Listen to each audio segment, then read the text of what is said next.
दोस्तों, आज का हमारा टॉपिक बहुत ही महत्वपूर्ण है। दोस्तों, आज हम लोग, जैसा कि आपको पता है कि मनुष्यों में तो फेफड़ा होता है सांस लेने के लिए, लेकिन क्या सभी जीवों में भी होता है? मछलियों में भी होता है, मेंढकों में भी होता है, कीड़े मकोड़े में भी होता है?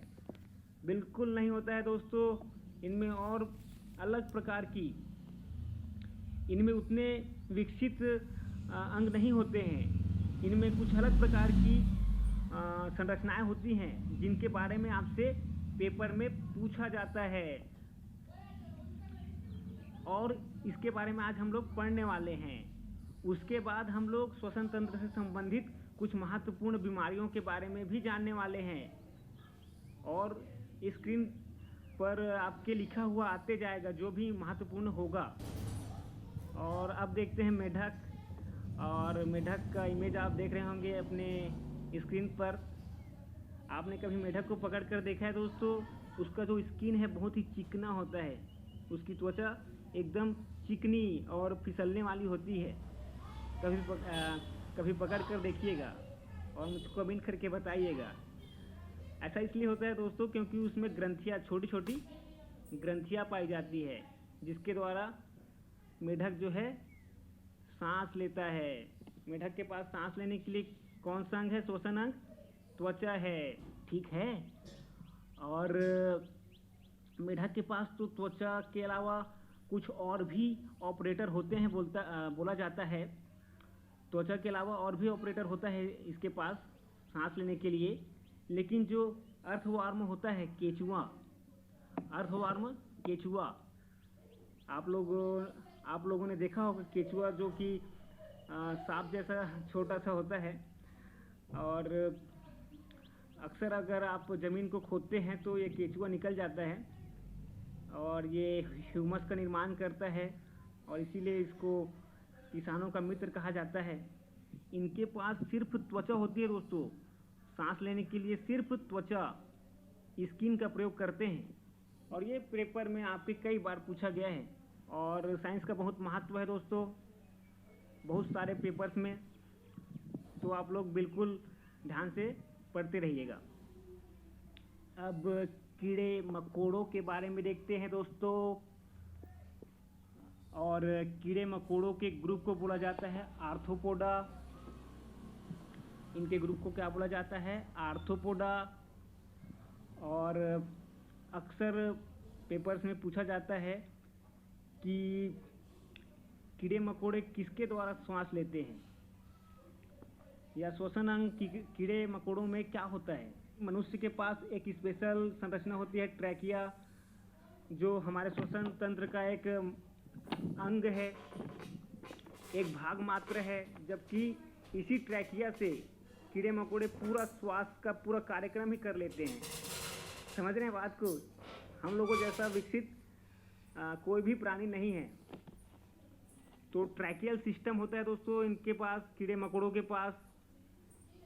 अब ट्रैकिया से बना हुआ है ट्रैकियल सिस्टम, पतली पतली नली होती है।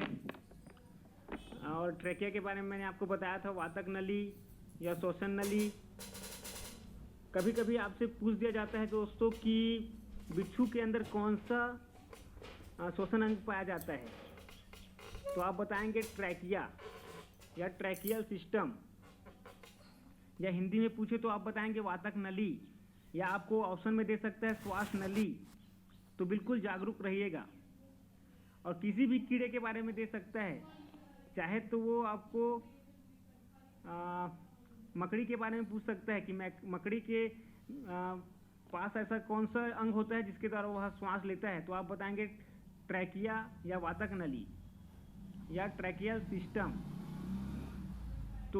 तो आपसे अलग से किसी कीड़े के बारे में भी पूछ सकता है, और आपको पूरे ग्रुप के बारे में भी पूछ सकता है कि आर्थ्रोपोडा ग्रुप में श्वसन अंग क्या होता है, तो आप बताएंगे वातक नली या ट्रैकियल सिस्टम। क्योंकि अधिकतर कीड़े मकोड़ों के पास ट्रैकियल सिस्टम ही होता है सांस लेने के लिए, और कुछ कीड़े मकोड़ों के पास कुछ और भी होता है, लेकिन उनको नहीं पूछा जाता है। और बहुत ही महत्वपूर्ण बातें मैंने आपको बताई है दोस्तों, इनको याद रखिएगा। मनुष्य के श्वसन तंत्र में होने वाले रोगों के बारे में बताऊंगा। उससे पहले बहुत ही महत्वपूर्ण कुछ इम्पोर्टेंट फैक्ट्स मैं आपको बताता हूं, आप इनको नोट करके रखिएगा। मैंने आपको बताया था कि जो एल्वोलाई होता है, एल्वियोलाई होता है, ये कार्यात्मक एवं संरचनात्मक इकाई होती है मनुष्य के श्वसन तंत्र की। कार्यात्मक एवं संरचनात्मक इकाई होती है मनुष्य के श्वसन तंत्र की। तो बहुत सारी एल्वियोलाई हैं, इसलिए कुपिकाएं कहा जाता है। और एक ही एल्वियोलाई की बात करें तो कुपिका कहा जाएगा। और मैंने आपको बताया था कि अंगूर के गुच्छों के समान होती हैं। कैसी होती हैं? अंगूर के गुच्छों के समान होती है हमारे फेफड़े में। और इनकी संख्या मैंने आपको पिछले बार नहीं बताई थी दोस्तों, तो इनकी संख्या आप इस बार सुन लीजिए, बहुत ही ज़्यादा होती हैं। लगभग 400 से 600 मिलियन, 400 से 600 मिलियन। अब आप सोच सकते हैं इतना ज़्यादा होता है। हमारे फेफड़े के अंदर इतनी सारी संरचनाएं हैं। यह हमारे शरीर को, हमारे श्वसन तंत्र को अधिक से अधिक सतह प्रदान करना चाहती है, अधिक से अधिक सतह प्रदान करना चाहती है, जिसके द्वारा अच्छे से श्वसन हो सके। और आपने देखा होगा कि छोटी आंत में जो है रसांकुर, या जिनको मैंने इंग्लिश में क्या बताया था, विलाई, बहुत सारी संख्या में होती हैं। उसका भी कारण है कि अवशोषण के लिए बहुत सारी सतह बनाना हमारे शरीर में, ताकि बहुत अच्छे से अवशोषण हो सके सूक्ष्म पोषक तत्वों का, और यहाँ पर बहुत अच्छे से श्वसन हो सके। इसीलिए बहुत सारी होती हैं। और यह प्रश्न आपसे पूछा जाता है कि छोटी आंत में उपस्थित संरचना और श्वसन तंत्र में या फेफड़े में उपस्थित संरचना एल्वियोलाई में क्या समानता है? तो आप बताएंगे कि अधिक सतह प्रदान करने वाली संरचना है। ठीक है, प्रश्न पूछा जाता है, इसलिए मैं आपको बता रहा हूं। और अभी मैं आपको बताने जा रहा हूं मनुष्य में श्वसन दर। आपको पता होगा कि हमारा जो हृदय है 1 मिनट में 72 बार धड़कता है, 72 बार धड़कता है। लेकिन क्या आपको पता है कि 1 मिनट में हम लोग कितने बार श्वसन करते हैं? हम लोग कितने बार सांस लेते हैं? जरूर नहीं पता होगा, और इसीलिए पेपर में पूछ लेते हैं। हम लोग 1 मिनट में लगभग 15 से 18 बार श्वसन करते हैं दोस्तों। कितने बार? 15 से 18 बार सांस लेते हैं। और कभी कभी आपके ऑप्शन में 15 से 20 भी दे सकता है, इसके आसपास दे सकता है, क्योंकि कभी कभी क्या होता है 13 से 16 भी दिया होता है। आप डाटा याद रखिए, 15 से 18 या 13 से 16, या मैंने बताया आपको 15 से 20 भी दे सकता है। इसका कारण ये है दोस्तों कि सांस लेना कोई एकदम नियमित तो नहीं है।